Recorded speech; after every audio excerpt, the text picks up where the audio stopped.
Cosa, Mauricio. Primero, si esta posición que estás planteando es unánime en el FMLN, en la Comisión Política, en todo el partido, y la otra es, obviamente lo que ha ocurrido en Estados Unidos ayer es un ejemplo de democracia para el mundo. O sea, todo el mundo tenía, algunos tenían incertidumbre de qué iba a pasar, si se iba a expresar ese voto racista en Estados Unidos, porque Obama es de color negro, luego su descendencia, incluso hasta su descendencia no solo familiar, sino económica, y de dónde procede. Pero el punto es que, escuchando a los analistas ayer en CNN, que me imagino que habrás escuchado ese análisis también, cuando se plantea sobre el cambio, él decía perfectamente, uno de los analistas, que el cambio como se ve en Estados Unidos es distinto a como se perfila en América Latina. Por ejemplo, en Estados Unidos, decía, es un cambio sobre certidumbre, es un cambio con optimismo.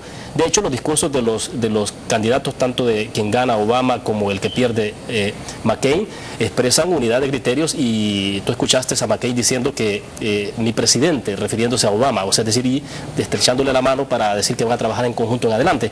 Entonces decía el analista, bueno, el cambio que se plantea, la discusión del cambio en Estados Unidos es totalmente distinta a la que se da en América Latina, porque en América Latina el cambio está muy asociado a la lucha, a la profundización de la lucha de clases, a la profundización del odio, incluso a convertir a Estados Unidos en un enemigo. Bueno, pero ese es un prejuicio.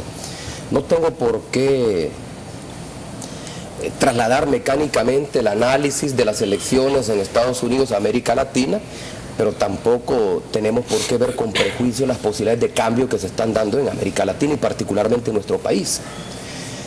Hay algunos paralelos que se pueden establecer. Estamos hablando de 8 años de administración republicana que llevaron a la economía de los Estados Unidos a la crisis por la cual hoy atraviesa. La falta de regulación de parte del Estado al sistema financiero es lo que ha provocado la crisis de iliquidez que en estos momentos está enfrentando los Estados Unidos y que ha repercutido en la mayoría de las economías de los países desarrollados y por supuesto en la nuestra. Significa entonces que los estadounidenses al final se pronunciaron por el cambio en el sentido de rechazar el continuismo y optaron por renovar el equipo de gobierno con hombres y mujeres que creen en que los Estados Unidos pueden salir adelante, como decía insistentemente el senador McCain en su intervención en Chicago. Sí se puede salir adelante, se puede construir una nación diferente. Lo mismo se puede decir en el caso de América Latina y particularmente El Salvador. ¿Por qué razón el cambio en nuestro país, como en el resto de América Latina, tiene que ser sinónimo de profundización, de lucha de clases, de anarquía o de inestabilidad? Si eso ha ocurrido en otros países, no necesariamente tiene que ocurrir en El Salvador. Más bien, pero es que justamente es eso, yo llamaría la atención. Ha ocurrido en América Latina, y el analista hacía referencia a América Latina, ¿no? Claro, pero en el caso del Salvador, en el caso de Venezuela, en el caso del incluso Salvador, Nicaragua. Pero cada país tiene su especificidad, William.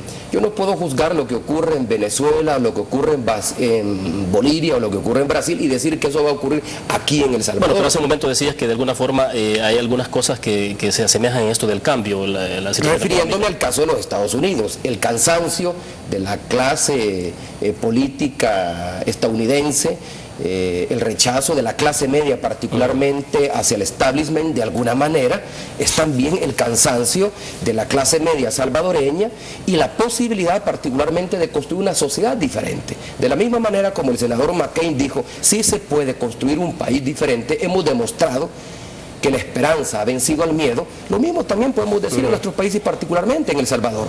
Más bien yo esperaría del Partido Arena, en el escenario probable de que nosotros ganemos las elecciones y quien represente el continuismo deba de aceptar la derrota, una actitud madura como la que expresó ayer el senador McCain. A mí me gustaría escuchar de parte de los dirigentes del Partido Arena o del candidato presidencial o del propio presidente de la República una actitud como la que ocurrió ayer en los Estados Unidos. Pero ese sería tu caso si le llama por teléfono al senador Obama y le felicita. El senador McCain dice: a pesar de nuestras diferencias, ahora usted es mi presidente y tengo el mismo amor por Estados Unidos porque es mi país que el que tiene usted y vamos a trabajar. Pero esa sería la misma posición, entonces, digo, eso mismo aplicaría en el caso de que el FMLN y en el caso particular tuyo no ganara la elección presidencial. ¿Asumirías esa posición? Nosotros creemos en la alternancia del poder. El FMLN ha respetado los resultados electorales en las contiendas que ha participado. Aquí el FMLN ha perdido las elecciones y no por eso el FMLN se ha convertido en un partido que está en contra del sistema actual, sigue participando en las elecciones. De acuerdo, pero cuando fue la elección, cuando perdió Shafiq Handal, inmediatamente después de la elección, Shafiq Handal dijo que iban a salir a las calles a defender el resultado y iba a haber lucha fuerte en las calles. Es decir, no escuchamos en aquel momento. Estoy claro, obviamente haciendo una diferencia. Y en la vuelta de 4 años y medio. Entonces, por eso pregunto si eso mismo aplicaría entonces en el caso inverso. Tiene que aplicarse en el caso inverso. Lo veo poco probable porque las encuestas, al igual que en Estados Unidos, nos están dando una clara ventaja. Bueno, aquí mismo, en la presentación que hizo la empresa mexicana que ustedes contrataron, nos dio una diferencia que ronda entre los 11 y los 13 puntos porcentuales. Con esa diferencia y tan cerca, la mitad más uno que se requiere para ganar en primera vuelta, con la mayoría de la población opinando que difícilmente vamos a ir a una segunda vuelta, y en caso que se fuera una segunda vuelta, también ganamos holgadamente, el escenario que yo veo más probable es el del presidente Saca, permitiendo la alternancia en el ejercicio del poder, y de la dirigencia de Arena, respetando los resultados y reconociendo nuestra victoria. Pero más allá de eso, que son escenarios hipotéticos, yo lo que veo en el clima político iberoamericano, no solo en América Latina, sino que también en Estados Unidos, son vientos de cambio que vienen desde Estados Unidos, que yo saludo y reconozco la madurez del electorado estadounidense, que apuesta por el cambio, que apuesta por la renovación, y que el cambio no significa necesariamente anarquía. Tú introducías un elemento de análisis que ayer planteaban los analistas en CNN, cuando decías, a diferencia de América Latina, en Estados Unidos el cambio es con certidumbre, es con estabilidad. Claro. ¿Por qué vamos a establecer esa diferencia? ¿Cuál es el cambio que nosotros estamos proponiendo? No estamos proponiendo un cambio de sistema. No estamos proponiendo romper con la institucionalidad existente. Por el contrario, estamos proponiendo reconstruir la institucionalidad democrática que ha sido desmontada a lo largo de estos 19, casi 20 años.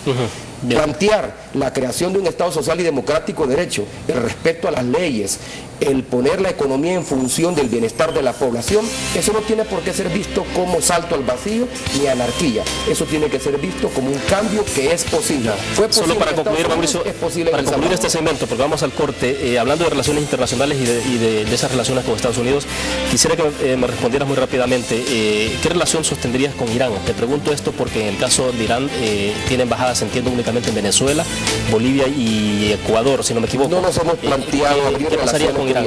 No nos hemos planteado abrir relaciones con Irán. ¿No es el caso de Cuba, donde se han expresado ustedes voluntarios? Bueno, pero el caso de Cuba es diferente. No hay ningún país de América Latina, salvo El Salvador, que no tenga relaciones con Cuba. Y ya viste la última decisión que tomó las Naciones Unidas, donde por mayoría condenó el bloqueo que tiene ya casi 30 años contra Cuba. En ese sentido es diferente, pero en términos de política exterior no nos hemos planteado en nuestra política exterior abrir relaciones con Irán. Bueno, perfecto. Nos vamos a la pausa, pero dejamos a ustedes las preguntas que han hecho los televidentes. Hemos pedido...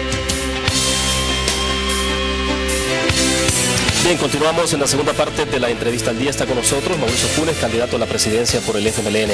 Bueno, Mauricio, al final escuchaste las intervenciones de algunos televidentes planteando interrogantes muy concretas sobre el tema de las pensiones, si es posible que se puedan aumentar las pensiones más todavía. En el caso de los jóvenes, ¿qué hacer? Y más empleo, y sobre todo en las expectativas que hay de la población en el tema de canasta básica, que esperarían que el FMLN, si llega al poder, entonces reduzca el costo en el precio de los productos de la canasta básica. Bueno, el presidente Saca ha aumentado las pensiones, al menos así está considerado en el anteproyecto de presupuesto para el próximo ejercicio fiscal, de $100 a $140, $120 a $140.